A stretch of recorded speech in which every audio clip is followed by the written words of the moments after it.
Alright, so hello everyone to my 2023 tutorial for Metroid Dread. 100% no major glitches. So I'm going to be going over a couple of different things first and foremost. Excuse me, I'm going to be going over controller setups. That's actually probably a good idea to start.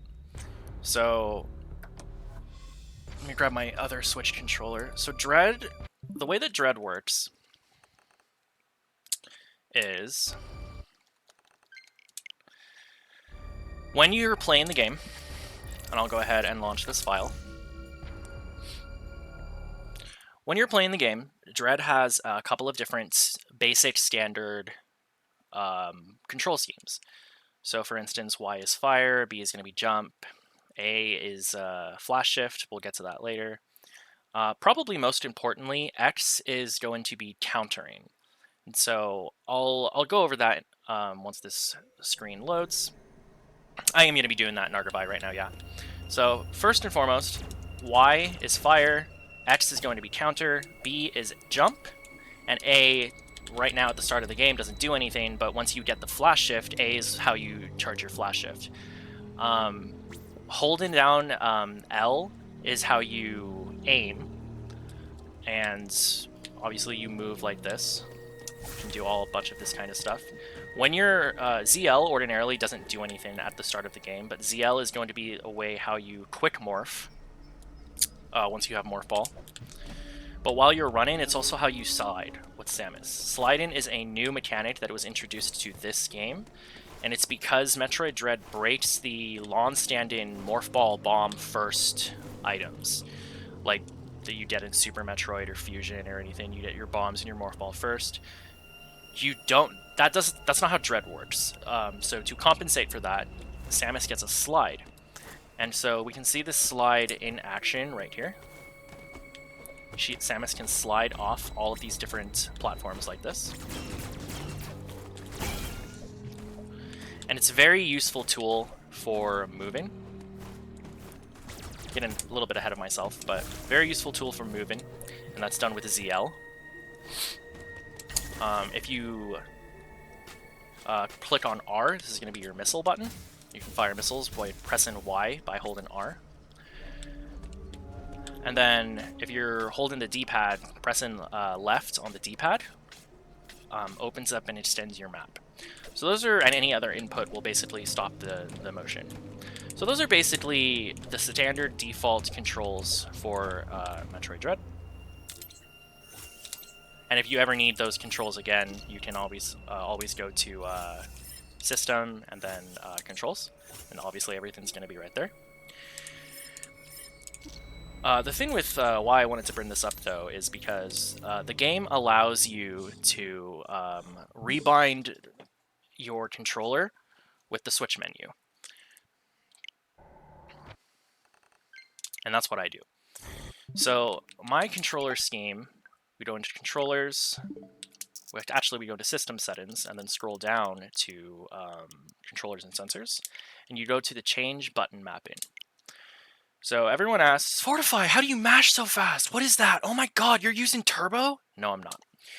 So literally the only thing that I have changed on my controller compared to the standard controls is on the D-pad. As you can see, I have left and right rebound to Y.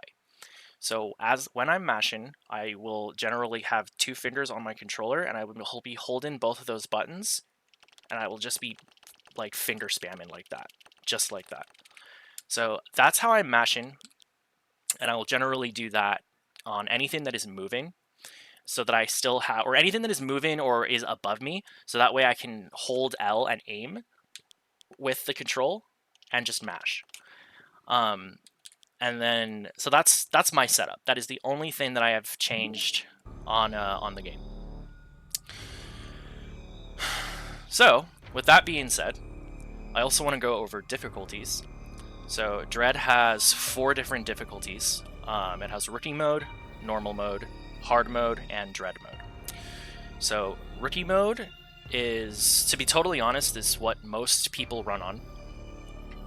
Personal opinions aside, it's what most people run on. and it is because of the Corpius fight early on. The difference here, though, and I mean, you can run on whatever you want, but Rookie mode is going to have 15 extra missiles compared to all of the other difficulty modes. And you also take less damage from bosses, from most things in general, but from the big ones are bosses. So you're able to do a lot more damage boosts, you're safer with a lot of damage boosts, all that kind of thing. You don't have to worry as much about health. And when you do kill something, you have increased health recovery, or increased drop recovery. So rather than like only getting a tiny bit of drop rates, you'll get, you know, more, and it'll heal you for more. Normal mode is the standard missile count, so 15, and normal boss damage, normal enemy damage, all of that. Hard mode is where things start kicking up a notch. Hard is for the experienced players, quote unquote. You still have 15 missiles, but everything in hard mode is doing double damage.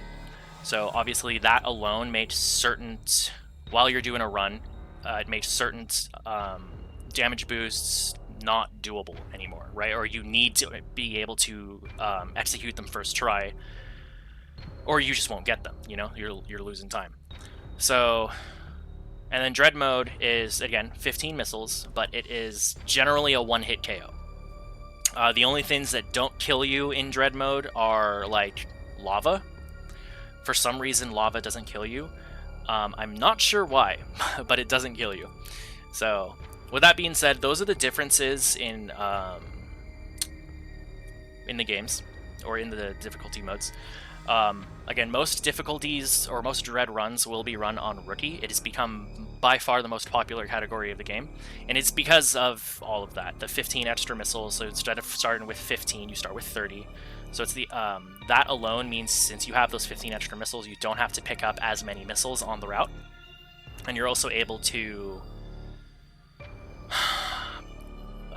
it makes going to Corpius first significantly easier to do. Corpius first allows the use of Phantom Cloak, which allows for the beginning route Artaria to be significantly faster over not going to Corpius first and getting Charge Beam first. But again, that's a little getting a little ahead of myself. So we'll go into this file now, and we will go back and do a little bit of some general movement stuff.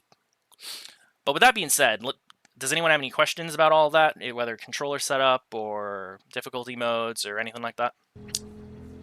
Do environmental hazards do more in different difficulties? That I actually don't know. I don't believe so. The only thing that with environmental hazards doing damage is I believe they do rampant damage. So for instance, the cold sections in Artaria, the longer you're in there without gravity, is the more damage you're going to take. It does exponential rampant damage. So, Equios, thank you so much for the 2 months. I appreciate it a lot. Okay, so like I was saying, slide-in is going to be a very important technique in this game, just like that. If you're starting off playing the game, I would really recommend, in this section right here, just slide in. It's very minute slower than doing the optimal way, which is doing something we call a melee jump, I guess we would call it, like that, where you just basically melee off the edge. So basically you'd want to do that in the actual runs, but it's a little difficult because you're having to then aim 2 missiles down like this, and both missiles need to clear this block right here in order to kill this this orange guy. I'm not really sure what these are called, but you want to be able to clear both of those. But again, it's kind of difficult to get the timing down, so sliding down these is totally fine. When you slide, the closer you slide to the actual edge of the platform, the faster you'll get the slide off. So for instance, if I were to slide right there, and then slide right there, it's a lot slower than if I were to just slide. See, slide, as opposed to slide. So when you're sliding off of a ledge, you want to be sliding as close to it as possible, and you'll just, you know, slide off the ledge. It's not terribly difficult, but at the same time, it's one of those things that you do have to keep in mind, because over the course of, you know, an hour or so run, hour 20, or in the case of 100%, about 2 hours, it's little things like this that are going to start saving you time once you know the route and you've committed it to memory and all that kind of a thing. Like, quite literally, just stuff like that is where you're going to start improving and saving time. So another thing with right here is, I mean, I'm sure you can just, like, jump up here. You'll mostly want to be, like, do a spin jump up. But if you jump too close and you just happen to grab the ledge, it's fine. You just want to double tap B as quick as you can to get up. Right here, too, we used to slide off of these platforms, off of these ledges, but these are only one block ledges, so it's actually slower to slide off of these as opposed to just running off of them. That's why you used to see me early on running this game doing this, and then sliding up here. But now I'm just running off of them. So that's pretty much sliding in a nutshell. Just keep in mind that whenever you are sliding, you want to be sliding as close to the edge as you can, just because it gets Samus out of the air faster. Anytime she's in the air, she's generally moving slower. You want to be actually moving for as long as possible. So you get up here, you blow this up. Right here too, actually I want to comment on this really quick. After you blow this blob up, and you come up here, it used to be from this angle, we would just jump like that. But you don't want to do that anymore. It's slower, because again, anytime Samus is in the air for longer than she needs to be, it's slower. So that's why you, so from there you would like jump, and then do another jump. Slide. Just like that. Some more slides. Right here, this is going to be a good example of Coyote, or not Coyote, and countering into another room. And I'll go over the timing for this in a little bit, but you want to be able to, some doors where there's a cutscene immediately following the room, like this one, there's a cutscene in this, you want to counter through them. I'm not really sure why, but it makes the animation, the cutscene, happen slightly faster. At least that's the way I understand it. And then you have a lot of these Adam rooms early on in the game. You don't really want to be. You want Adam to talk to us for as little time as possible, right? So this game has a lot of mashing in it, both in fights and text mashing. So whatever your mash button is bound to, for me right now, it's A. Just this A is, you know, confirm. I literally will just like kind of put my controller like in my hand like that, bring my thumbs to A, and just. It's the exact same thing that I do when I double mash for boss fights on Y. We're gonna say no. Keep going. I'm not gonna be able to get back up there.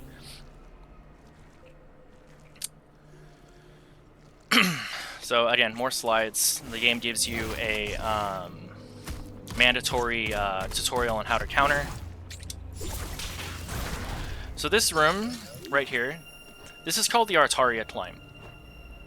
So if you've ever seen a tutorial or a run of Dread, people will go up here. Not a tutorial of Dread, a run of Dread. And they'll get up here. That's the Artaria Climb. The Artaria Climb is one of the most important rooms in the game. I'm not even kidding. Because every category sees it, and some categories, like 100%, see it more than once. I believe this category sees it 4 times. So this time, the next time, after charge, and then the next time after charge, and then... So 3 times. It sees it 3 times. So this room is very important.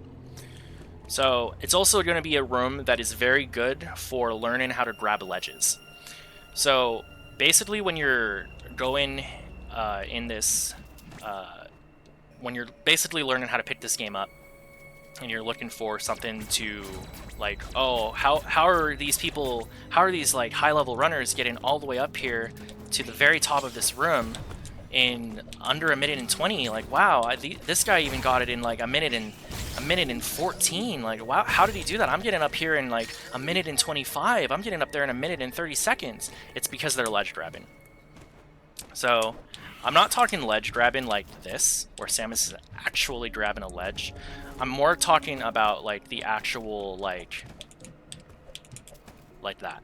I'm getting off of the ledge, grabbing and getting off of the ledge incredibly fast. Again, keep in mind, the longer Samus is in the air, the more time she's losing, the slower she's moving. So this is going to be a lot faster than that. Even though I gain more distance like that,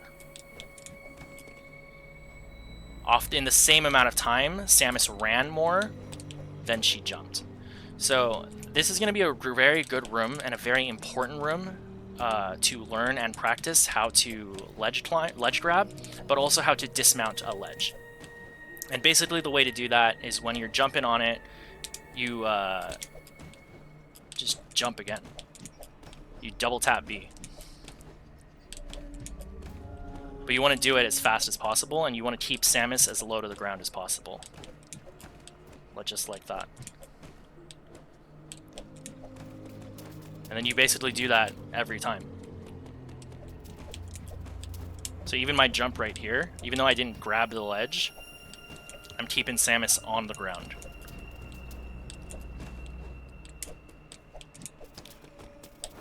So I highly recommend getting really good at climb.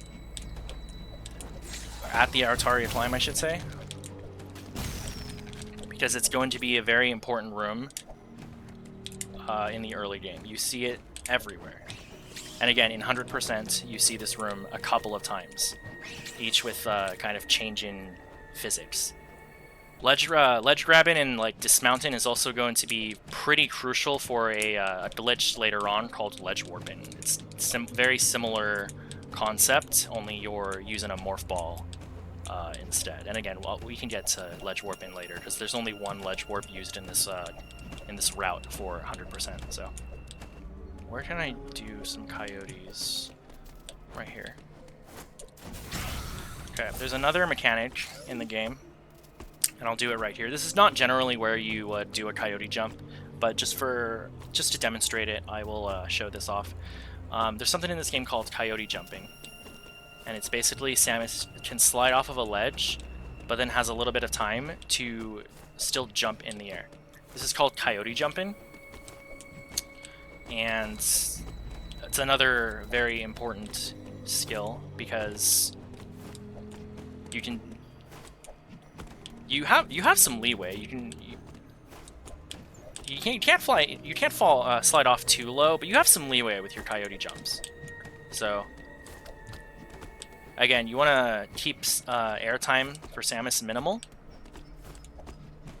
but this would be a good little spot to get good at coyote jumps as well.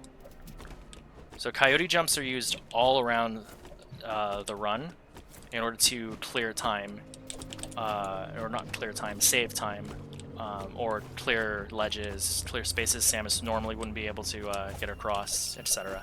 So, but that's basically a coyote jump. You'll see a coyote jump used in one of the tricks coming up as well. But that's yeah, again, pretty simple basic tricks or basic movements with this thus far. A lot of this is built on with a lot of these tricks, glitches, etc. But this is like the foundation, you know. So I guess I can go back over melee jumping. I talked about it a little bit prior, but that's how it works. Is you basically just melee off of a platform like that. There are going to be some instances where meleeing off of a platform like that is going to be faster than simply sliding off of it. More so because Samus covers more ground. So generally you'll want to do a lot of the time you'll want to melee off of platforms, but there will be instances here and there where it's slower to do or not as safe to do. You'll take damage if you do it, for instance.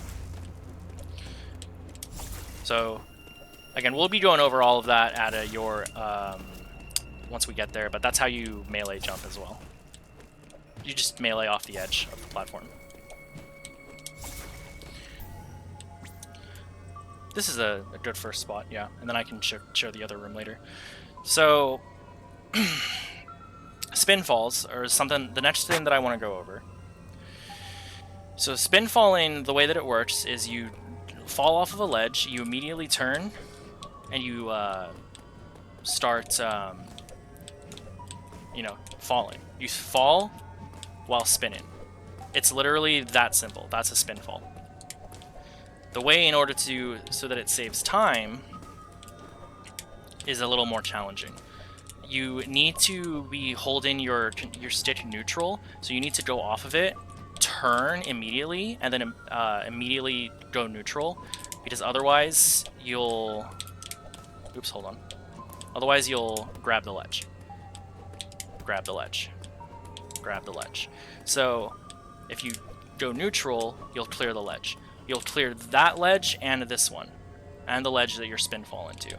So these spin falls will work on platforms that are identical like this, but won't work on some other ones that are a little longer.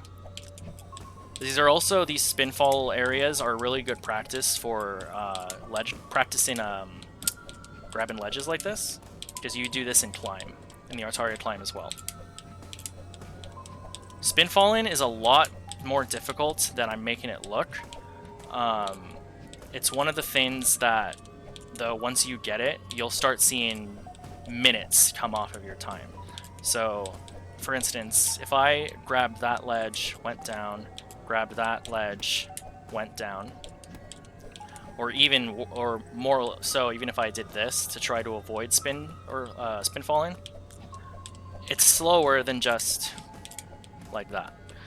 So it's one of those very small things that over the course of a 2-hour run, 2-hour run, quote unquote, it adds up very, very quickly. Just in Artaria alone, you're saving it like, geez, maybe 2 minutes alone just off of spin falling. So again, in order to spin fall, you want to, as you're approaching a ledge like this, just fall off of it. As she's in the air, you turn and just tap B. But when you turn and tap B, you need to make sure you're holding neutral. It's that easy. Because again, if you're not holding neutral, if you're not having your control stick neutral, she will, Samus will grab the ledge, and you're losing time. So coupling those all together, it's very, very easy to understand how that is saving so much time over the course of a run, you know? Spin falling feels like you're a rock dropping. Kind of, yeah. Just kind of free falling at that point.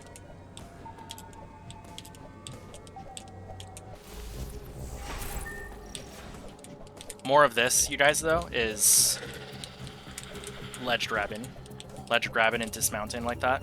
It's all part of that, and that's why getting really good at it in the Artaria Climb is super beneficial for the rest of the run. Because you see how fast I get up there, as opposed to if I'm just like, you know?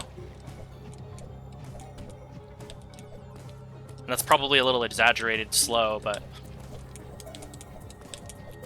So you want to be making sure that you can, like, do the Artaria Climb, but also just in general, like... Oops. But in general, just be good at those falls, or the ledge grabbing. Still insanely fast. So this is the next room that I was talking about that is going to be very good in teaching you how to spin fall. This is the room in Cataris, or in Artaria, that is like on its way to Cataris, and this is huge. It's by far probably the most, I don't know, I guess I would say like the most insane spin falls you can do. It's kind of like the climb room in Super Metroid with Moonfallen. This is going to be the most dramatic use of spin fallen in the early game, in my opinion, because it's 3 straight spin falls where you have to do it. Because otherwise it's like this, this, this, this, this, and this, or even worse, like grabbing every ledge, you know, trying to spin fall. So again, it's falling off of a ledge, immediately turn into the left, and press and B to spin. It will take time at first. It's not super easy, but it's also not difficult at all once you get the hang of it. Hold in, letting go of B after the climb is important. Too many people hold B for too long. Oh, do you mean like during the actual Artaria Climb, Justin? Because I did go over not holding B for too long and like learning how to like grab and dismount. So I basically went over having to learning basically how to grab a ledge, but then to dismount from the ledge. But yeah, this is going to be the most dramatic climb or spin fall room in the early game, probably over the course of the run as well. So if there are any questions for spin fallen, please let me know, because as a runner who struggled for a very long time not knowing how to spin fall, with how ridiculously simple it is, I can't stress this enough, how important spin fallen is, and how much time that you'll save by spin falling off of a ledge if you're able to. So please speak up if you do have any questions or if it's unclear in any way. I'll be more than happy to explain anything like that. Because yeah, this is going to be the room that you probably should practice. And if you want an easy practice file, there's a save room right here. So you'll be able to just save, clear out the enemies in this room, and work on the spin falling. That's personally what I would do.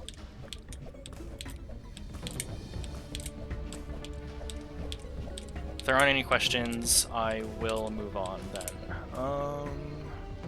So the next thing that I want to talk about is something that I'm not sure has a name for it, so I'm going to call it water morphing, because why not?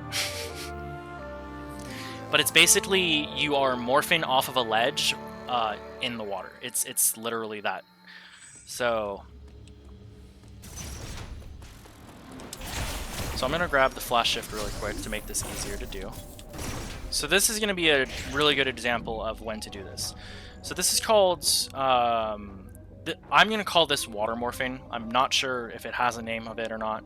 But basically, in order to water morph, this is a pretty good area to do it in. You want to morph as you're coming off of the ledge. You'll see that rather than just morphing and then falling off, Samus will do a little bit of an extra morph measure or movement where she falls off slightly faster. You need to be careful with these water morphs. Not all are faster. Like this one right here. Well, of course I can't do it now. You wouldn't want to do that one because then you have to go back over here. But the first and the third one you definitely want to do. So you can like that. That's going to be that movement, but again, I can go over that later. Is BDF a more advanced trick? Absolutely. I wouldn't call it advanced, but it definitely crosses the threshold between intermediate and advanced. It's like right on the line. It's not at all necessary, but it is like a 7 to 8 second save if you get it first try. So, but that's gonna be water morphing again. You want to be this. It really only it works before Samus has before she has gravity. So it's going to be something that you can use to move Samus faster in the water before she has the gravity suit. But it's just one of those things that, again, simple, easy to do. If you can do it, you probably should. Yeah, 8 seconds first try. Thank you, Justin. So that's why it's like not recommended to do as a beginner, especially because in the any percent routes for Space Pseudo, for instance, you'll have Grapple Beam, but in 100% you will have Grapple Beam. So you don't need to do Backdoor Flash in 100%, not at all. But again, it's a pretty fast time save if you're able to do it first try. So yes, Nardabai, hop in is faster than walk in, like this. Especially if you're like going over through a Morph Ball tunnel and you already have a little bit of momentum. So that's why you'll see me anytime I am going through here and I grab this, I come back and I'm hopping. It's just faster.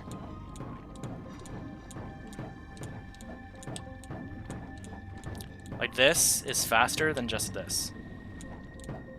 It's also why when I go down in the next section after I go back to Dairin right now, it's also within the Emmy zone, I'm morphing and I'm just falling like this because it's faster than this.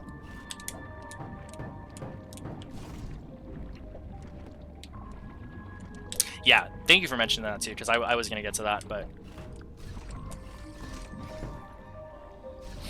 yeah, that's water morphing. Another really easy to do. You probably should do it if you're able to do it. Are there any questions on that? Because water morphing is going to be a little bit more of a niche, not used very often, but it is still very helpful to know, because again, that's going to be more useful than like jumping down here, because again, you run the risk of grabbing that ledge, etc., etc. All right. So, Flash Shift versus Speed Booster. Knowing when to use it or when to use the other. Very important in this game. Generally, the Flash Shift is going to be faster if you are trying to traverse small distances. So like right here, this is fine. You know, this movement. But if you're trying to cover a larger distance, then you want to use the Speed Booster. Generally, the rule of thumb is anything that can't be covered and gotten to within 6 flash shifts, you want to be using Speed Booster for. The only thing you don't want to do is hold to charge or shoot while standing on a platform that goes down. Yes, actually, yeah. That is... it's funny because that sounds nitpicky and that sounds totally cap, but that's true. The shot will go off and the game needs to wait for any shot animation to finish firing before it advances, or a door to stop opening before it advances into a cutscene.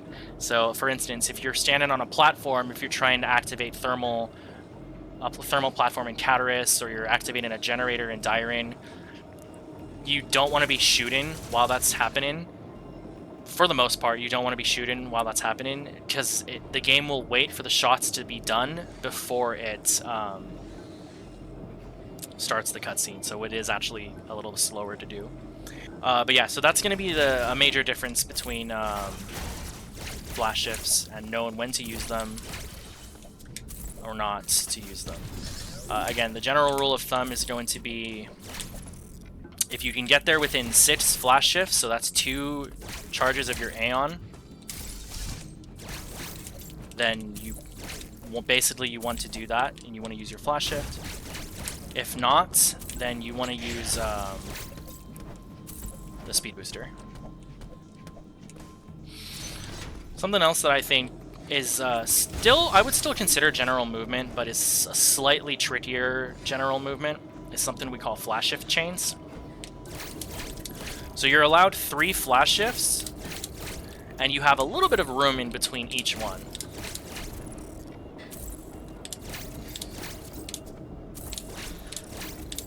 See? It's not just constant, constant, constant, even though a lot of the time you'll see that. You do have some room in between your flash shifts. So a good place to practice flash shift changes is actually this room in Dyren after you get the speed booster. The 100% route doesn't do this, but the any percent route does. So you won't necessarily be flash chaining right here, but it's still important to know for general movement. So for instance, you'd want to like jump and then flash shift, flash shift, flash shift, flash shift, flash shift. Come on.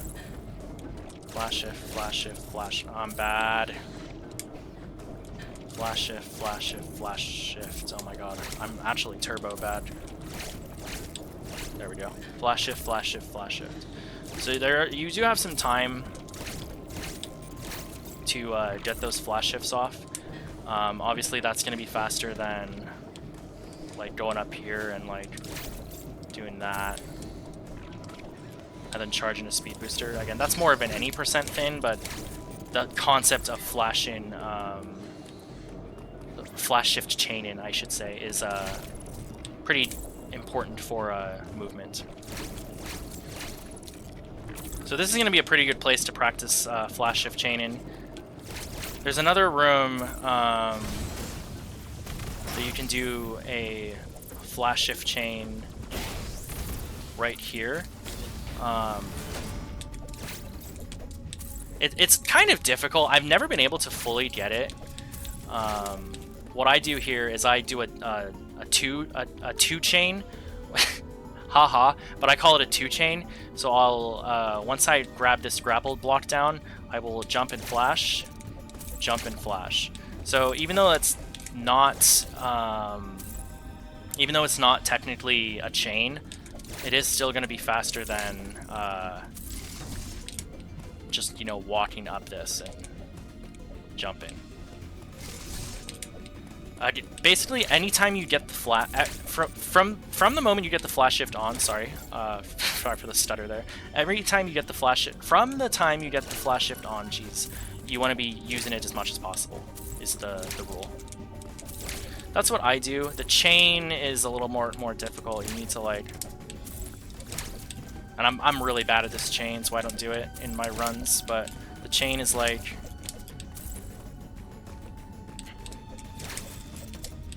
yeah, the chain is you flash shift here, you do like a backwards shift here, and then you jump here. It's pretty difficult, but again, I've never been able to like fully get it, so that's why I just do this double one. Yeah, it is kind of slower, but it is still kind of like a chain, since I'm talking about the flash chains. There is a chain later on in Dyren when you're going back through it, but right here is basically going to be the best place to practice flash chaining.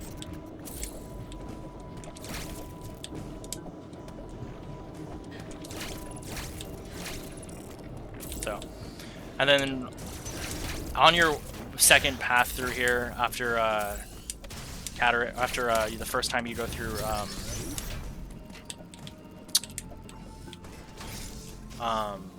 what's the area called? Ferenia. There's a flash shift chain that you can do right here. Let me blow that guy up. There's a chain you can do right here where you can like jump, jump, jump, flash shift back. So it's jump, jump, jump, or I don't know why I'm saying jump. Flash, flash, flash, like that. Flash, flash, flash. And that's going to be generally faster than trying to like go down here and like spin fall like that. So flash shifting and flash chaining are two important things that, again, it's slightly more difficult and slightly more challenging compared to some of the other stuff that you would generally consider general movement. But it is one of those things that's really helpful to know, because as soon as you know it, you can use it in a bunch of different places. But this is probably going to be the easiest place to practice it. just like that. Oh, I didn't. No. I can do that in this file though. Thank you, Justin. One more thing to go over then with flash shifts is something that we call damage flashing. Damage flashing is basically it's a damage boost. It's a damage boost with a flash shift in it. So you generally will want to either just flat take damage and then do a flash shift, or you slide and then do a flash shift. Either way, it's for the most part going to be faster than jumping over it, but it's especially going to be faster than countering through it. Anytime that Samus is in a counter animation is pretty much slower, because the game will like do the whole camera thing and like, oh, look at me, boom, boom, boom, you know? So anytime that you can avoid that, you want to. So for instance, big robot right here, damage boost, and then flash shift. Hello?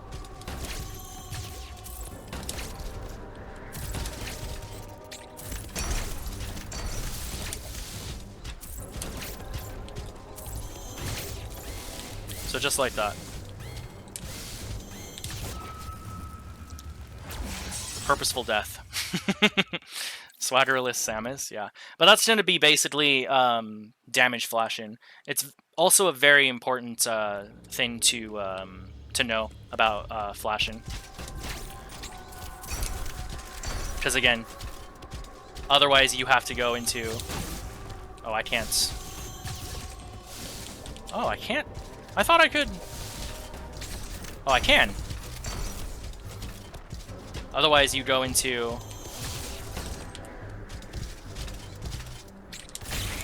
Otherwise, you go into that. So counter animations are obviously fine, and if you have to take them, like if you're on hard mode or you're doing dread mode, if you have to take a counter animation, then you have to take a counter animation. Or if you're like really low on health and are about to die, please save your run and take a counter animation, get some health back.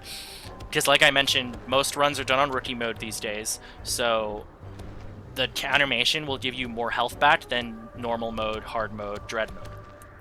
So if you need to take a counter animation, please take a counter animation and get some health back. But for the most part, that counter animation, getting health back, countering to get rid of the enemy or whatever, is going to be significantly slower than just going through the enemy. So we'll go, I'll demonstrate that one more time, but does anyone have any questions about that? And thank you again, Justin, for bringing it up, because otherwise I probably would have forgotten about it.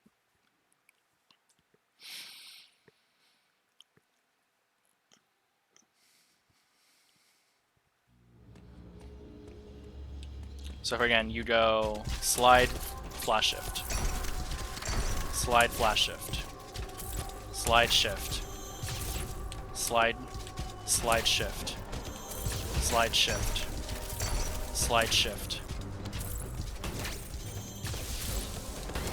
So we call it damage shifting.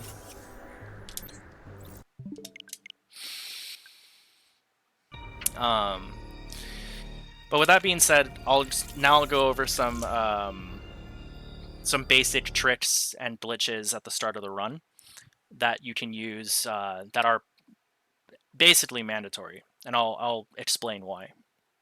All right, so the first thing that I'm going to be going over is something called, it's a very important glitch. It's called pseudo waves. Pseudo like almost, and wave like wave beam. So we call them pseudo waves because with a pseudo wave, you're able to clip through the wall. You're able to jump in a position.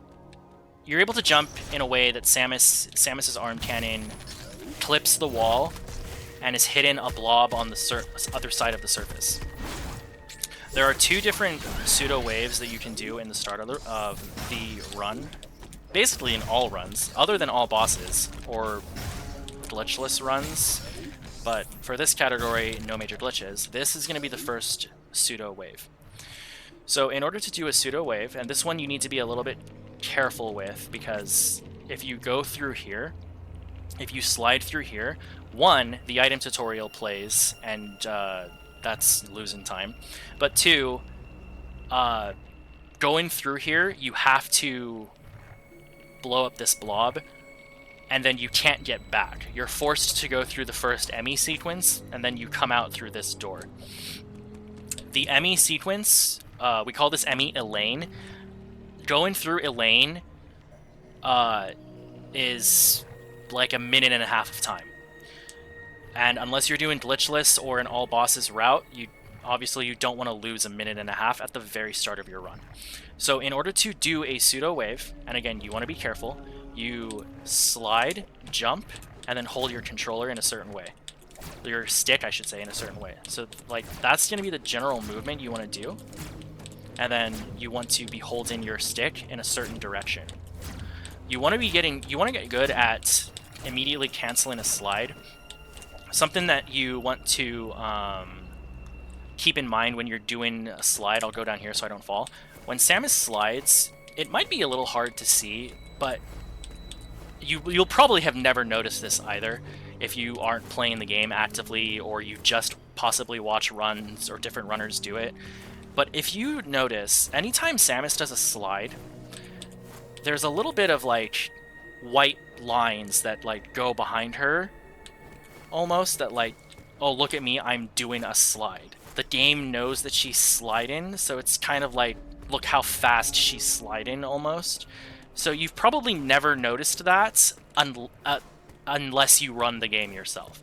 So you want to get good at knowing that slide animation, that slide, because you want to get good at canceling it immediately.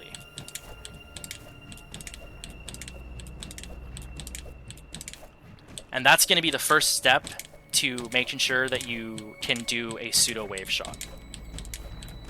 The Akira slide boost lines. That's going to be the first step in knowing to do a slide, a pseudo wave. So for this pseudo wave, I start my pseudo waves for this one a little over here, but when you're starting off, it'd probably be a little better to like do it here. I am sliding and canceling it in every single one of these. If I weren't pressing B to jump and cancel the slide, I would have slid down and triggered the item tutorial. So you want to get really good at this motion. So it's, you'll see my hand on my ZL, and then on B.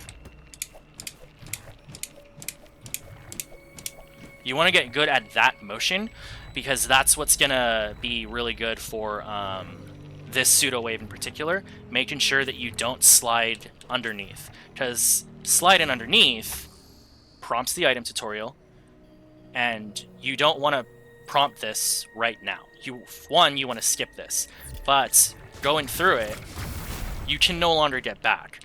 You don't have Morph Ball yet. So, plus this missile in particular, you get this missile later on in the route. So you don't want to, if this happens generally, if you slide down here, new runner or not, just reset your run. Unless you're playing all bosses or a glitchless category, just reset your run. It's early enough in the run where you can reset it and you're fine. But you don't want to do that, because then you go down here, which prompts the Elaine Emmy, teaches you how to parry the enemy, but you can't get through here. So then this whole thing starts. So you can't, it's just better to, skip it. So we're back at the pseudos. So in order to do this pseudo, again,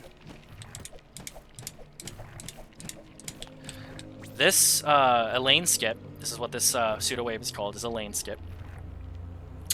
You want to have this at about a 5 o'clock angle for the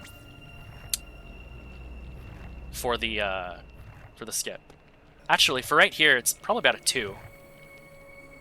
Yeah, this one's about a 2.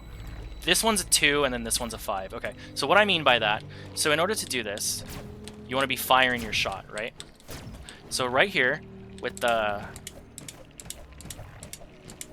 ZL and the B, you then press Y. Samus's arm, as she's doing this, is clipping into the wall to a point where if you press Y, you will hit the thing. However, don't hit it a 4th time, or the rocks will come piling on you and automatically kill Samus. Yeah, exactly, Justin, thank you. Sliding off ledges, only slide it off ledges in the direction that you plan on going. Because yeah, otherwise it's kind of the same as underwater morphing. You're going too far, and when you don't need to go that way. So again, 1, 2, 3, and then right here when this blob is to the you've hit it 3 times and it's glowing like this, you want to turn around, slide like this. That's what's going to do this. You want your shot to go right there, but you want to be holding it at a 5 o'clock angle. So when you're holding it at a 5 o'clock angle, you will break the blob and you'll land right here. Now you're on the other side and you've skipped the first Emmy. So that's going to be very important because, again, huge time save. But that's going to be the general gist of pseudo waves.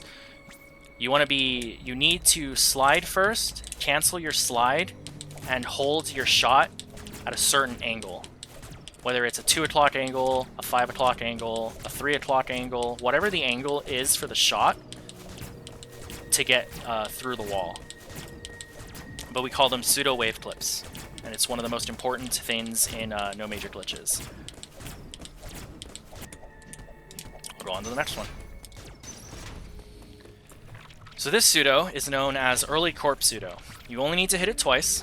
However, this pseudo is probably one of the hardest in the game, which is why it kind of sucks that it's right at the start. What the game wants you to do is go down here, break this blob, so that Samus has enough space to jump out of this water. But going that way is slow, because you then have a bunch of, you have a cutscene as you're walking through the door. It's all kinds of bad. So, to get this, when you're learning the early corp pseudo, we call it the early Corpius pseudo, by the way, because even if you're not going to Corpius first, it's still the pseudo under Corpius, so it's just called before corp pseudo or pre-corp pseudo. I don't know, whatever I just said. Yeah, exactly, Justin. Exactly. When you're learning this this pseudo, what I would recommend is missiling this thing, and it's more of the whole knowing when to cancel your slide. So get really good at going and get really good at canceling your slide, because this is going to be the angle that you do it. But you want your shot and your arm cannon to be following the slope of the wall. You basically want to be aiming at about kind of like a 2 or 3 o'clock for this. Kind of like, it's kind of at the top of the door you want to be aiming. You'll see that my shot is just barely, it's clipping through the wall, but it's just barely missing. And those ones are the ones that hit. So what I would recommend is to, once you learn it and once you blow up this blob, do it a few more times. Because then you can see where your shot is landing. See, that one would have hit it, that would have hit it, that would have hit it, that would have probably been too low, that would have definitely hit it, that would have hit it, that would probably have been too low, that would have hit it. You see? So you can see where your shot is landing when you do this. The way that I do this is I kind of, on this little gate, I start in the between them, and I just go. There are other runners who will do a full slide, because the positioning makes it easier for them. It is slower than just kind of like brute forcing your way. But you do want to be able to get through this at probably within 15 attempts. Personally, I I will reset if I'm not through this in 5. But again, that's you have to think and consider, like, between 5 and 7 attempts. You need to consider, though, what's my level, what's my time, even if I lose time here, are there more time to save later, or can I risk doing this 15 times, or can I try one more time after that, you know what I mean? So you want to be able to make sure that once you blow it up, you can just kind of practice your way through this.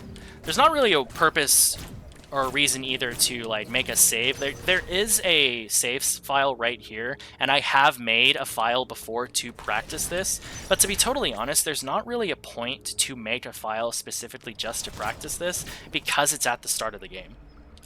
So yeah, this one will give you headaches. It is definitely one of the more challenging pseudos in the game, which sucks again because it is at the start of the game. You don't have to blow up this thing either. It's just helpful in learning the positioning and everything. When you get here, you're not gonna want to, like, in the middle of a run, you're not gonna want to take time to blow that up and then do it. But sometimes you'll fall off like that because you weren't quick enough to cancel your jump, and that sucks. But again, persistence is going to be a big factor on this this right here. So focus on Samus's position with that triangle at the top. Yeah, exactly. Again, it's really helpful once you do get the blob blown up, because you're able to see where your shots are going.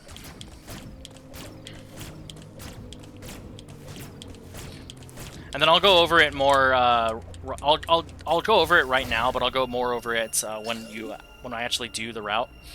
After the early Corp Pseudo, and you're right here, there's 2 different ways you can go. You can go to the right to do Corpius, which is the faster, more optimal route. However, it also makes Artaria significantly more difficult. The reason that it makes Artaria significantly more difficult is because with the Phantom Cloak, you're able to do a skip that we call Water Skip. Water Skip, Water Ass, either way. Where it skips going into the water and draining the water before the next Emmy zone. Not this Emmy zone, but the next one after that. And it saves like 30 to 40 seconds, depending on how you're moving in the water, if you're getting hit on stuff, and then if you aim your controller right and all that. It saves like 30 to 40 seconds. So that's a big skip. But it also, by going to Corpius first, you never go through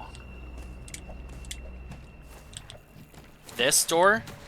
This is the door that has a cutscene on it, but it also, there's a door once you're in the zone that actually activates the Emmy. So by going to Corpius first, you don't go through that door until you have to, so the Emmy is not activated in Artaria until the end of the split. As opposed to going Charge Beam first, and again, you would Coyote Jump up from before, because otherwise, you can do a full jump, but it's easier, in my opinion, to Coyote up here. So you would Coyote up, and then you would go to the left right here. But when you go to the left right here, you don't want to just go through it, because then you'll fall. And this is the door underneath you that will trigger the actual Artaria Emmy zone from loading. But again, that takes time. And then you'd have to go down like this. But this is the door that activates the Emmy. And you don't want to have to go through that until you have to. So if you're going charge first, and you're going through this route, you do slide and Coyote jump. You slide and Coyote in order to get through the room.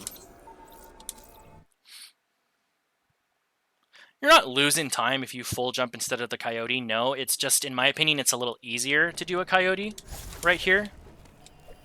Because you're able to, because again, any time that Samus is in the air, she is moving slower than as if she is on the ground. So you could do a full jump, but it's a little quicker to Coyote jump. Because then you can grab the ledge and then immediately jump up on it. So I guess it just kind of depends on your jump and how your jump is.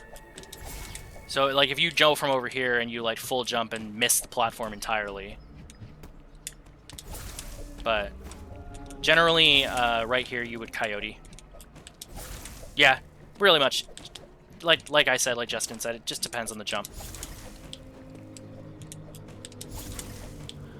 Charge first is going to be the less optimal of the two, but it is also going to be the easier of the two routes.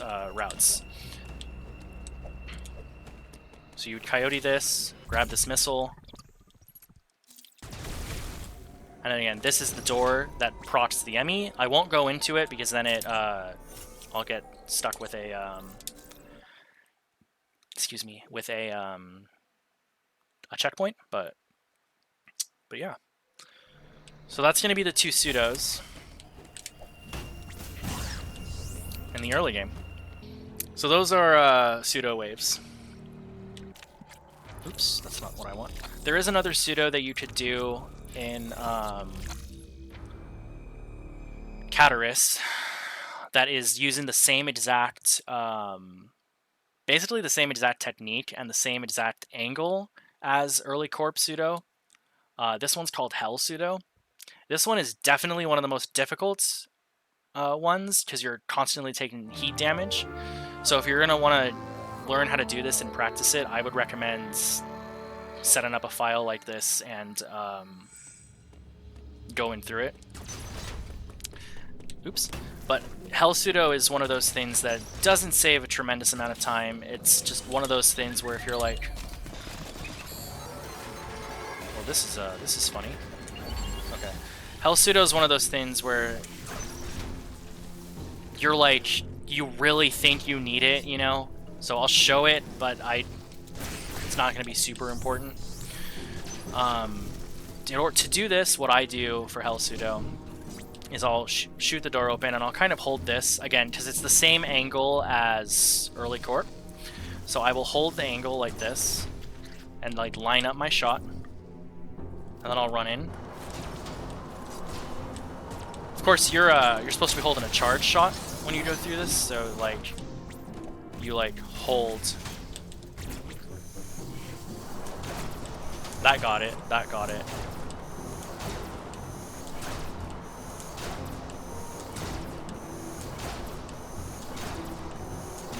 You only get like 2 or 3 shots at this though.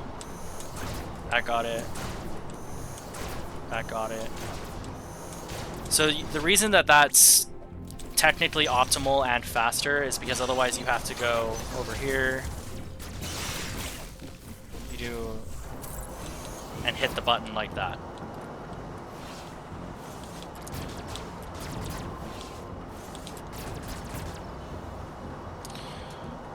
Hell Run saves 3. I'm pretty sure, I'm pretty certain actually Hell Run saves 3. And not just 2. It's still not a lot, but I'm very certain that Hell Run saves 3 as opposed to 2. But yeah, so that's Hell pseudo. So Hell pseudo is, like Justin's saying in the chat, Hell pseudo is going to save 8 seconds if you do it first try. But again, you only get like 2 or 3 chances at it, because when you do this in first try, this room is heated, and you're not in your Varia suit, so you're taking damage the entire time. In addition to this little robot thing right here, there's a robot up here that'll do more damage to you. So on top of taking damage from the heat, you're also taking damage from that. So you only have 2 or 3 attempts to do this in a run, and if you don't get it, then you just have to bail out and take the time loss that would have happened. Take the time loss that you were trying to avoid with doing Hell pseudo, tacked on to Hell pseudo itself. So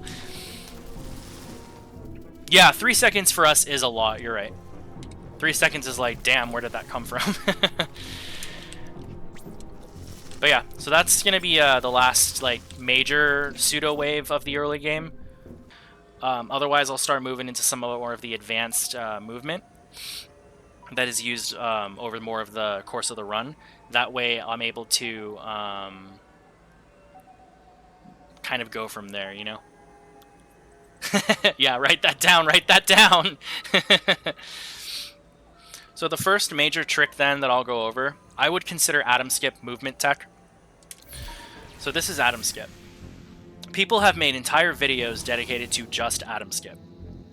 I very well could make an entire video just dedicated to Atom Skip, but I won't.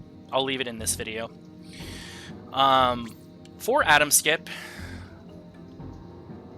this trick breaks the sequence of atoms. In a run that you're doing Atom Skip, you only have to talk to Atom 4 times. The 3 Atom rooms in Artaria, and the first Atom room once you make it to Cataris. After that, you do Atom Skip, which breaks the sequence of atoms, because this Atom was never talked to. So after that, because this Atom was never talked to, you're able to go through these navigation rooms, and the doors won't lock on you. You won't have to talk to Atom. In an any percent run, say that your standard any percent run is an hour and 25 minutes.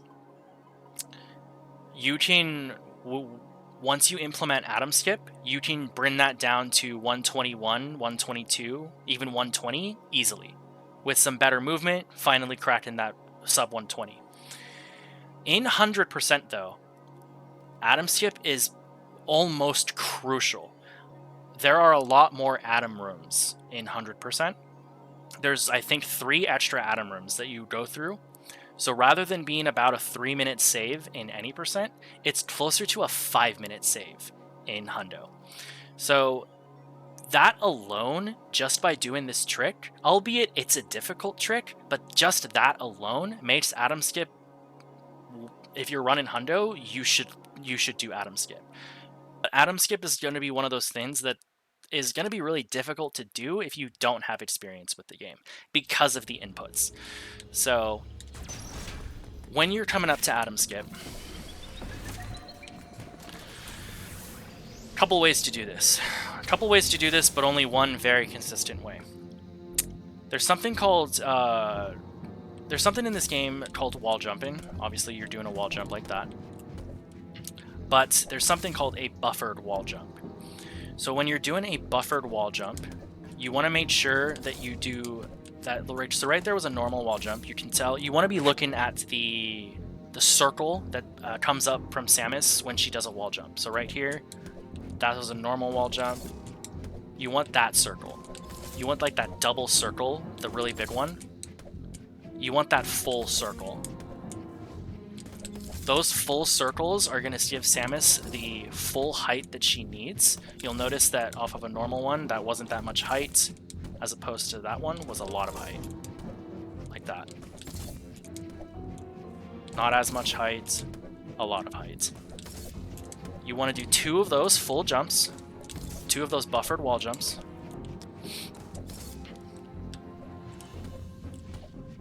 And then here's the challenging part of Atom Skip.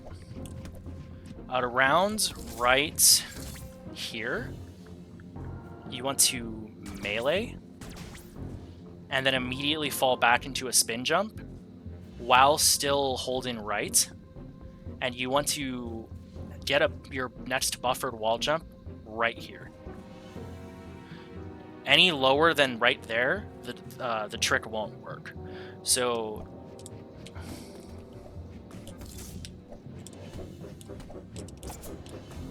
you'll want to spend a lot of time in here, like that, and that's how. After that, you'll want to be spending a lot of time in this room if you're planning on learning this trick, because obviously it's a tough one. After that third jump, though, why can't I do it? You want to about 1, 2, 3, 4 right there. That's where your next jump will be. Oops, I didn't.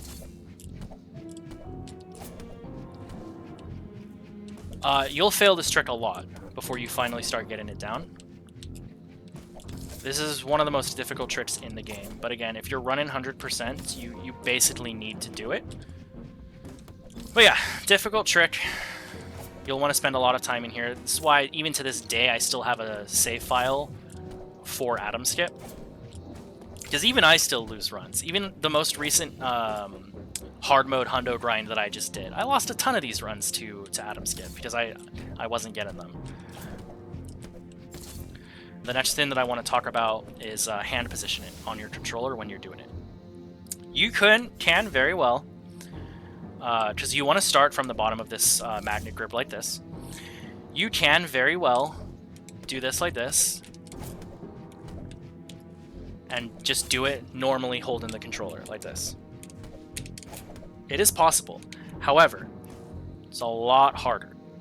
What I do is, and I also do this with some other tricks later on in the run, or earlier and later, I will hold my right controller and I will do this, and I will put my two fingers, I'll put my index finger on B and my middle finger on X. So when I'm holding this, I will be holding to the right and I will jump with my index finger. And I'll like jump, jump, jump, melee, jump, jump. Well, that should have worked actually, but jump, jump, jump, and you get it. To me, that makes it a lot easier to do. Again, it is possible without it. It is possible to just man mode it, go normal, but I find that it's most consistent, for me anyway, doing it with that. Again, I just do both of my hands like that. There are different ways to do it, but again, that's the way that I've found it easiest to do. And again, you want to start it off by going from the bottom of the magnet, jump in right above here, on this, right above right here, because there's like this first one, this second notch, and then this third. You want to jump right above the second notch on the third platform, or the, not platform, but wall.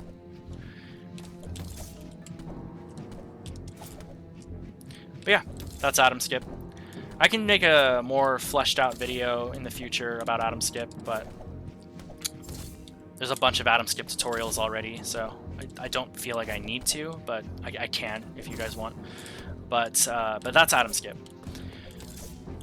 This trick, again, it's so important to hundo. It's pretty crazy how crucial is in this category. But yeah, that's Atom Skip. Moving on. I will now, let's see, I'm gonna go up to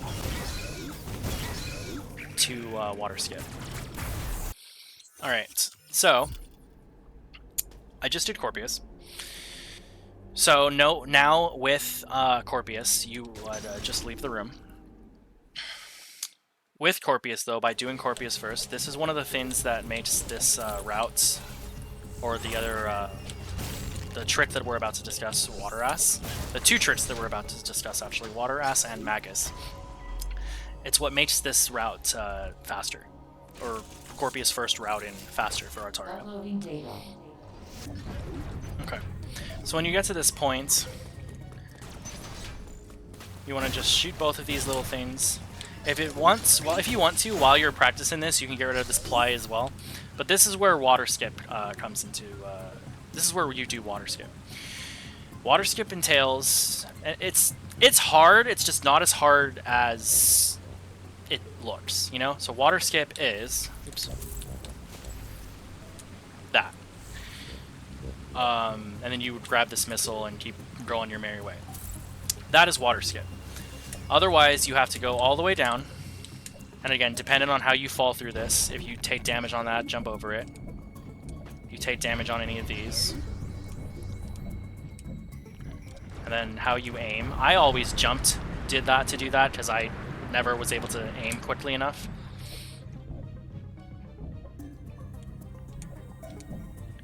And then going through here.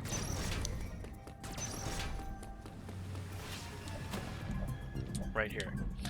Water Skip avoids all of that.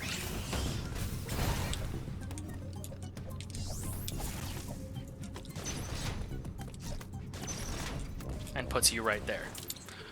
So again, it's dependent on your movement, can be anywhere between 30 and 40 seconds of a save. It starts with a slide with a Coyote Jump, And then as you come to not necessarily your lowest point of the Coyote, but maybe about halfway to the lowest point of the Coyote, you want to press your right joystick, because that's what activates the Phantom Cloak. Actually, no. I'm sorry, I misspoke. You want to slide and then...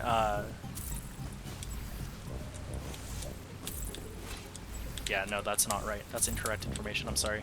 You want to slide and then press Phantom Cloak, like that. So slide Phantom Cloak, and as you're coming down on your Coyote, you want to hold your aim. You can hold it straight like this. Oops. You can hold it straight. I tend to hold mine about a 2 o'clock angle, but you can hold it straight. I've held it straight before in the past. You can hold it straight. But the tip here is you don't want to keep holding it. The idea is you want to undo your Phantom Cloak, I mean, as you hit right here, because Samus will jump off of it.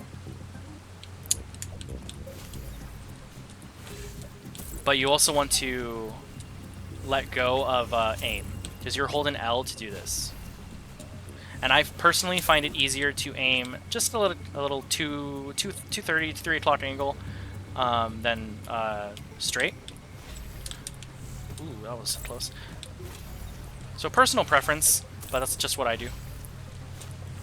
And then once you land up there, let me see, how do I...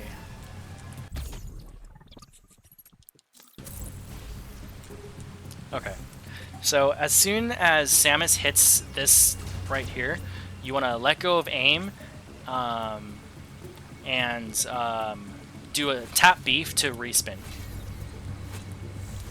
You don't want to cancel your Phantom Cloak until she's on the ledge.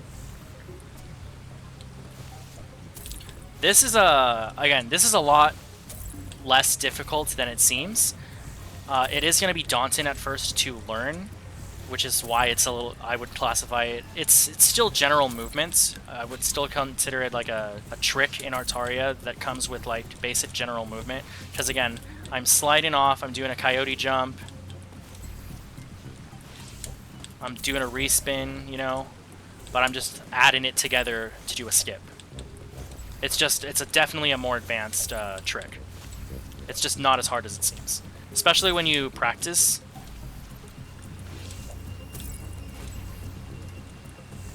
So, any questions on that? Like, no one is 100% consistent with it. Sometimes there'll be moments where you're like, wait, how do I do this? But being able to get it like 8 out of 10 times, 9 out of 10 times is where you eventually want to be at. But yeah, this trick, it'll get to the point in your runs where you're like, I just can't do it. I don't know why I can't do it. Fortify. What's going on? You said it wasn't that hard. Just practice it. There are times even the top runners are like, why the hell can't I get this trick? But that's the first trick that makes this that makes going to Corpius first faster. Because if you go to charge first, you obviously you see this before Corp, so this is called water skip. So then you would slide, do a spin, but you see, it's blocking all of this. You no longer have to do any of this.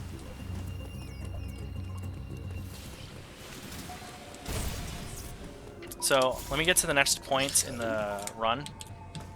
Oh, actually, let me talk about this real quick. So this is another one where I use this right here. This is called the water. So we have water skip, and then we have water platform skip. So casually, the room wants you to step on this platform to activate this fan, I don't know, but to dispense a bunch of water to raise this platform so that you can slide down through here. Obviously, that's slower. So again, I use the same technique for Atom Skip, where I slide down here, and I use the same technique also for Magus, so I may as well go over it now. But I'm holding my controller like this, with my pointer finger, my index finger on B, and my middle finger on X, and I'm up against the wall. You want to jump, do a full jump, or do a buffered wall jump, I mean, melee, and then jump again.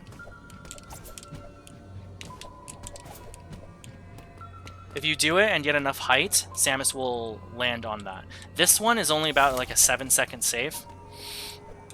But again, we're all about finding the optimal time saves, right? Okay. So, Magus Skip is the trick that's needed to open the Emmy. In order to do it, Magus Skip happens right here on this T-blocked shaped chamber. In order to do it, you are right above the room where the Emmy first happens to see you. So this, casually in the game, the room that's right underneath me right here, this is the room that the Emmy sees Samus. She launches some weapons at it, and she's like, oh god, nothing I do will work. Run away. So, let me see here. With that in mind, in order to do Magus Skip, because Magus Skip is needed to open the Emmy door, you want to have your... There is a way to do this without this setup like this, but I found this setup to be the most consistent. It's what I do in my runs, so it's what I'll explain. You want to have Samus right flush with the wall. You'll know that she's right up against it when she can't go further anymore, and she kind of like puts her arm on the wall. You want to do a melee like that, and then right at the very edge of this platform, right here, you jump. You'll know you did it. You'll know you got it correctly if when you jump and head back to the right, like that. If you'll notice right here, bits of the ground will come up. You'll watch very carefully. Little bits of the ground come up, right? Hold on. Well, now it's not coming up, but right there it came up. Right there it came up. Right there it came up. It's hard to do this trick incorrectly, you know? Right there it came up. So you don't want that. So you want to be able to do it, and if you don't see any of that come up, that's how you know you got the jump right, the jump height correct. So after you do that, same thing that you did to get through the water platform skip. And it should work every time if you did it correctly.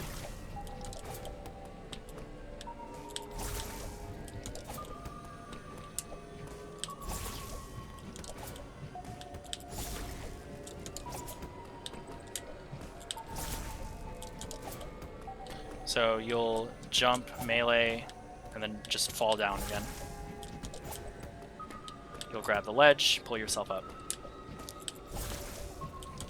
The most difficult thing about this is not the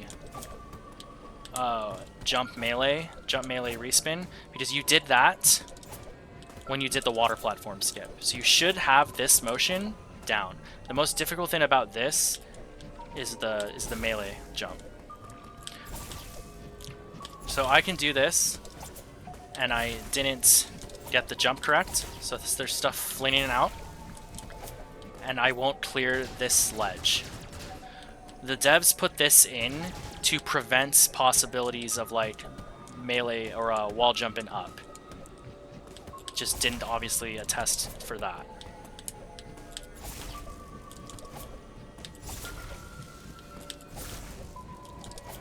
So once you're up, you could just fall down and do that. This is the door that you need to be on.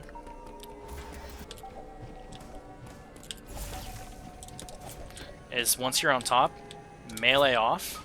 You can also do this on the opposite side as well.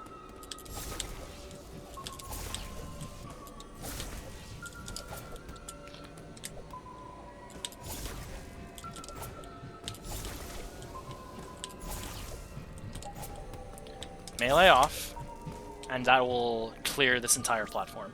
If you do a melee jump from here, you won't have to worry about landing on this platform at all. You'll just fall down onto this platform. Then you can do a spin fall and melee back through and skip the cutscene for the Emmy.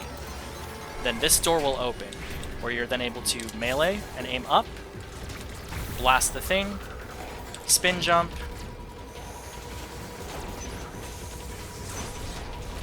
and you're able to activate the Emmy. The Emmy is on its way... How do I zoom in again? So the Emmy is on its way up here to try to grab you. But then it's like, what the heck? So presumably, I've never tried it, but presumably it'll then make its way to you.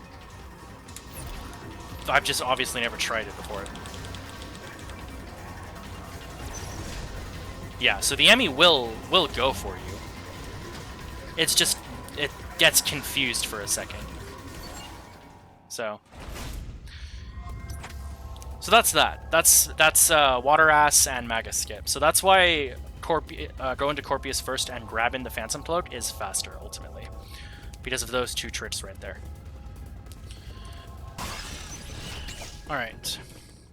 So the Cataris damage boost. Or on the way to Cataris damage boost. In order to practice this, you'll need to be going back and forth, because again, there's no clear place to practice it. So you'll need to go to this room in order to reset the room. And then again, if you want to practice it, practicing it and the spin falls, you'll want to use this save room, so double purpose save, you know? But in order to do this, you want to slide through here. So when you do a slide, you're also able to press the Phantom Cloak button, which is R3, I believe. Yeah, R3. Slide, press R3, and around right here, you want to undo it so that you can continue running. Hey, Thunder Dragon. Hope you're having a good night. So you want to turn it off right there so that you can keep running. You want to immediately missile both of these two things. And then I'll go over the optimal one first. The optimal one, after you missile the orange guy, you want to... Well, it's all messed up because I, didn't do it properly. But after you missile the orange guy, so it looks like that, you want to jump and hold jump, do a wall kick off of this wall. And you want to hold right with aim.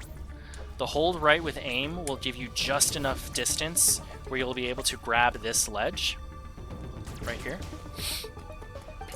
So let me go ahead and reset the room.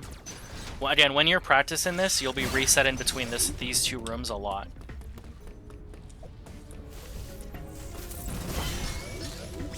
So right there. So as soon as you do that, you then want to slide off of this. You don't want to jump off of it, you want to slide off of this platform. This is imperative, actually. You want to slide off of this because it's a camera manipulation at this point. You'll see to the right, the first and second ply are loaded. You can barely see the second ply, but it is still loaded in. The first ply is very clearly loaded in. The third and the fourth ply, along with the pinky that's underneath, are not loaded yet. So by manipulating the camera, we are able to manipulate the ply's RNG movement in order to get this damage boost off.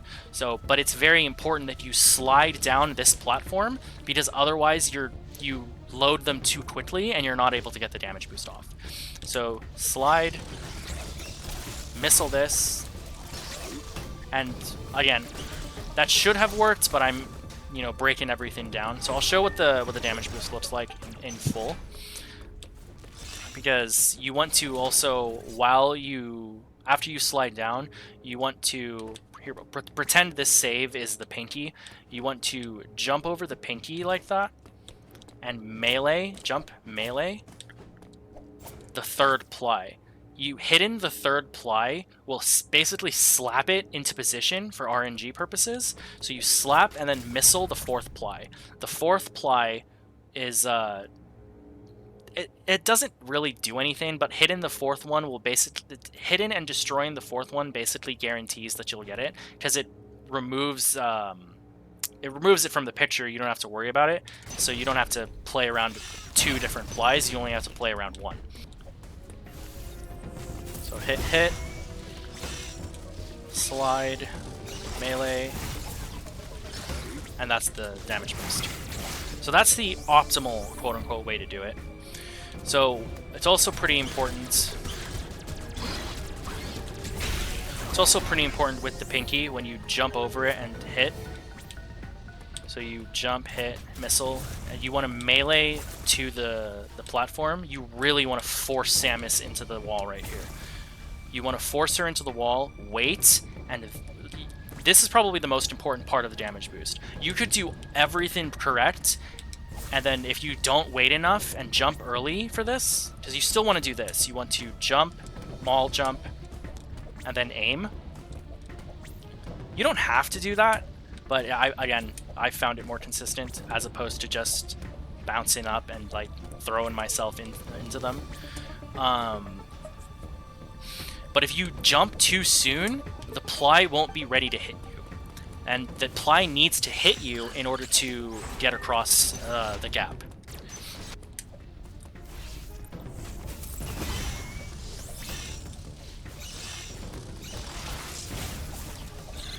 Just like that. Because from here, you're able to climb these and get up. This isn't mandatory. What I like doing while I'm waiting for this elevator to go is to open this door. You won't come through this door until cleanup, but you open it for now for security purposes basically, but that's that. But that's the optimal version of the damage boost. I'll show you a safer version now that doesn't require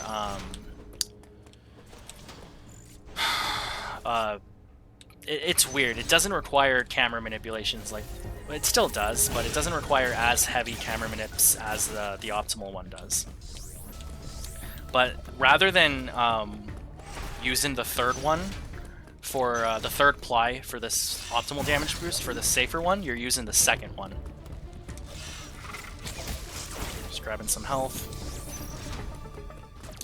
So this not as optimal one starts off the same like this, and you still shoot the 2 missiles, but instead of just going right up to this and double jumping like this, you kill the orange thing and then you do a jump. You jump like this, which attracts this ply's attention. Not this one, it attracts the second ply's attention right here by jumping like this. So you jump again, and then you jump like this, and that one will give you a higher damage boost. So I'll show that in action.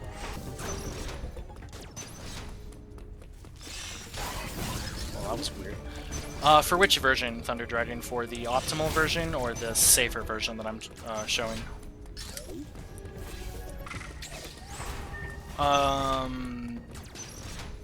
Do you mean like before you get to the pinky or after it? Like, do you mean the second enemy in like the second ply right there? Or in the other room?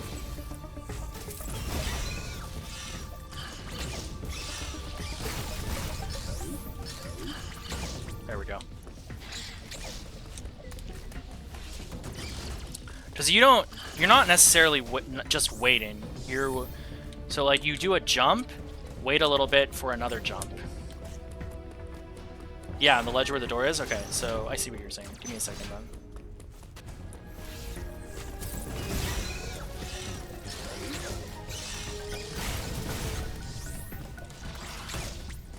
So the thing with this damage boost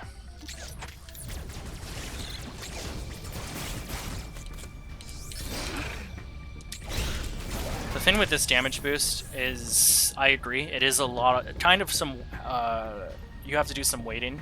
There is some waiting involved, I should say. So, but only because it's, you need to wait for the plies to get into position to hit you up onto the wall. So the waiting motions are not necessarily like not doing anything. You're waiting for them to get into position to hit you, if that makes sense. So like right here, you jump to get the plies' attention.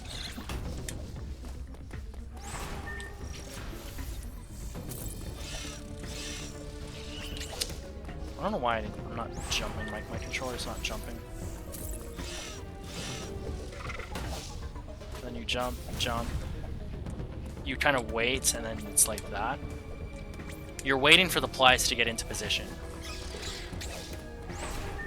So you are, to answer your question, yes, kind of, you're standing in place. You're just jumping at the correct time, you know? This one is going to be a little bit more safer, though.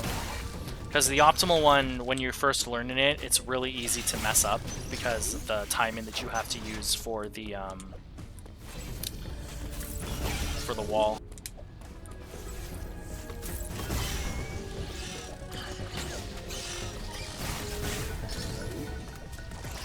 Just like that. So, I personally would consider that strat safer because it only loses maybe like half a second, maybe a second over the optimal one.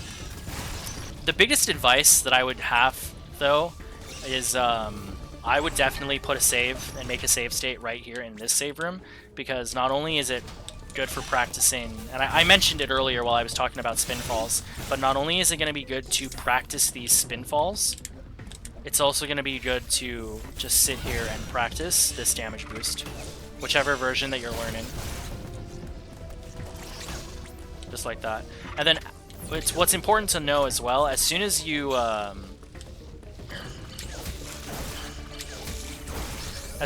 do get hit, you want to move your controller appropriately. So you'll notice how I talk a lot about like getting hits and then like holding. So what I mean by that, you'll take a look at my controller, my aiming, as soon as I get hit by the ply.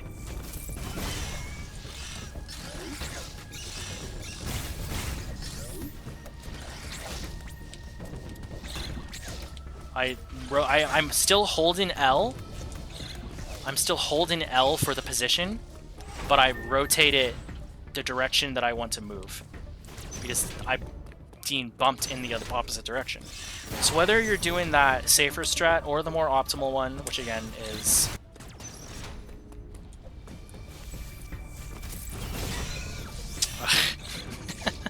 force of habit now.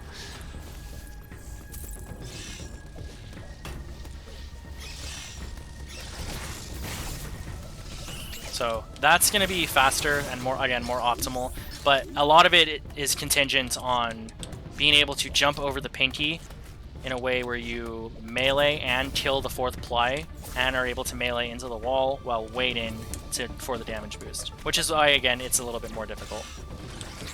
Obviously, there is the last option, the intended / safest option, which is just riding the magnet across. Pretty slow, and shooting the plies as they fall. Pretty slow, and ultimately both strats are going to be around 7 seconds faster. So that's going to be the Cataris damage boost as well. Okay. So after this thermal pad, you redirect the thermal flow, this gate opens, all that. There's a trick that you can do called Super Boost, however you want to call it. To do Super Boost, it's a pretty precise damage boost, but luckily there's a easy way to practice it because there is a checkpoint.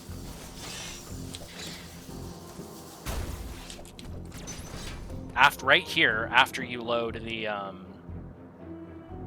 you change the thermal flow. So, in order to do it, as you're going through this door, when you shoot the door open, you want to be holding a charge shot. Slide, spin fall like that. You don't necessarily need to like do that. You just want to slide down or spin fall down. So spin fall down, and then you want to jump right here. And I've already messed up the timing, but you want to wait for this to come down, and then this is the way that I do it. I will jump up like that. So I'll show you how I do it, and then I'll break it down.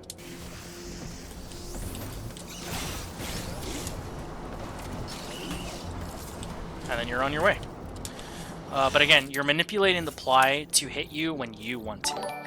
Because otherwise, if you go into the animation too early, you'll just get bumped and you won't be able to... What's the word? You'll just bump into the ply and you'll just fall down. You won't go anywhere. So again, wall kick, shoot, missile, hit the ply, and then it'll hit you into position. There is a different way to do it where you don't have to hit the ply and melee it. I used to be really good at it. I'm not so hot at it anymore, but I'll try to demonstrate it. This method was literally just like that. You run, you don't have to do any of that. You run under it to the point where you kind of like lower your arm cannon down so that, again, the ply doesn't see you until you want it to see you.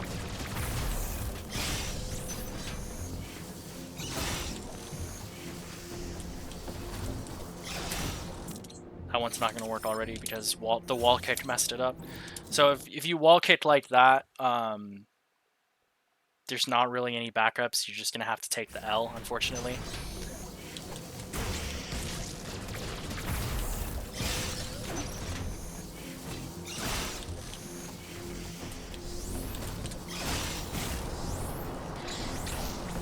See, that one, the magnet was a little bit too high still, but is either method faster or is the time difference insignificant?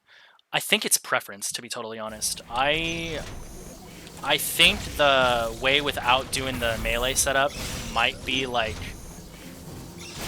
less than a quarter of a second faster. Like, I think this way is like less than a quarter of a second faster. So it's insignificant and it's completely preference based. Yeah, I used to be really good at this method, but around the January when the any percent tournament was happening, I couldn't do this anymore, so yeah, that's how you do that. Yeah, for some reason I got really bad at it and couldn't do it anymore, so I learned the other way. But so you can either do it that way. I'll demonstrate it one more time. So you wait, blow those two things up.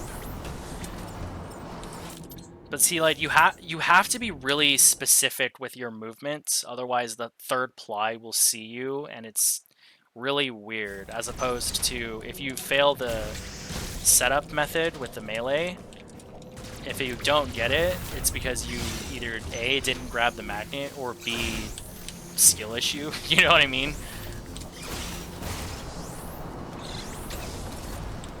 So you can either do that, or again, you can set it up with the melee, which is what I do. I've seen another couple of other runners do it as well. It's honestly, like, I genuinely do not think that any method is slower than the other. So it's just preference.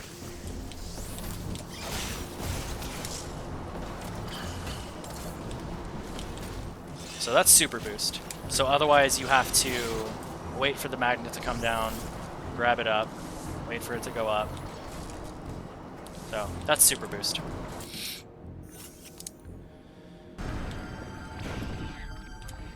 Alright, so after you blow up both of these, you'll notice this thing, this platform falls all the way down. Oh, you can just almost reach it. Oh no, if only there were a way to get up there. Well, there is. Intended, you would just, you know... But that's slow. So, what we do is down here, after you blow this up, you morph, you lay a bomb, and you jump. So now you have what's called a water bomb jump stored. So now, if you jump,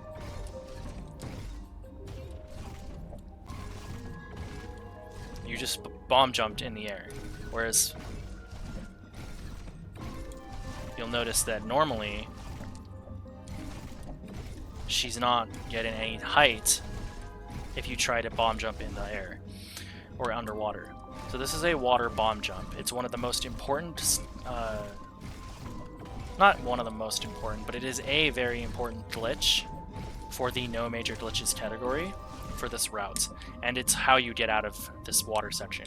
So after you, in the route, or in the run I mean, after you have the flash shift and you've grabbed that missile and broken this, the water's starting to fill up, lay a bomb. And it's helpful to like lay a bomb and then go to the side because the bomb jump will throw you to the left, but you don't have to. But then what you do when you're here, you jump, lay a bomb. I lost the water bomb jump. So you store the bomb, you jump, lay the bomb, and jump back into it. It's a timing-based jump, obviously, because obviously the bomb's going to explode after a little bit, so you can't like take your time with it like that. Because you won't get the bomb. The bomb will explode before you're ready. But if you... this is probably also going to be a good area to practice this in, is this one, but you want to be able to get up there like that. Water bomb jumps are used in a couple of different areas of the No Major Glitches run. It's both any percent, all bosses, and Hundo. This is the first one that you see, and it's what gets you out of here. Again, that one was too soon. You really want to just practice it, though. Make sure that you're getting it. Again, you morph, you lay a bomb, and you jump. And then you unmorph, and then when you try to lay a bomb, if you're on time to the bomb, you'll jump in the water.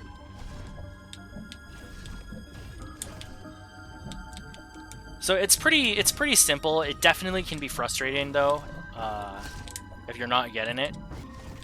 It's pretty easy, and you're able to just pull yourself up. But that's the first water bomb jump that happens in the run. The next one is the next one would be on the way to the ice missiles after Elaine. So once you have plasma beam, and I'll show that one off as well. But this is the second water bomb jump. So right here, the game wants you to go up so that you can grab the spin boost, which is basically half-assed space jump. But we don't need to do that. So what we do is we do a water morph down here from earlier. Water morph, lay a bomb. Oops. Water morph, lay a bomb. And then water bomb jump up. So that's the second water bomb jump.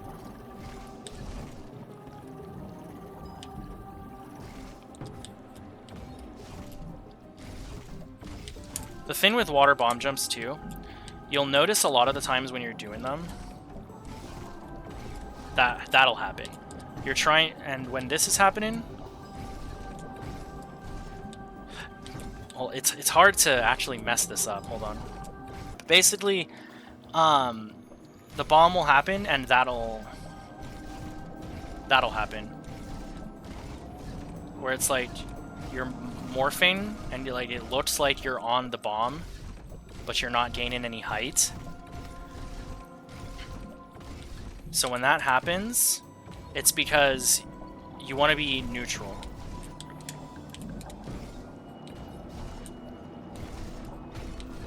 You want to be neutral when you unmorph. So you morph. It's a very weird motion. Like you jump, morph, lay a bomb, jump, morph again, and then unmorph. But the entire time, you want to be neutral. Like, you don't want to have your hand on the control stick at all when you do this. So, like... And then... Not until you're ready to actually grab the ledge, you know? So that was one of the things that, for me, was also really difficult learning the run. But as soon as I was like, wait a minute, I just need to go neutral, it really like solved a lot of my problems that I was having. So that's going to be the next water bomb jump in the Hundo run. So you water morph, and then you're ready to go.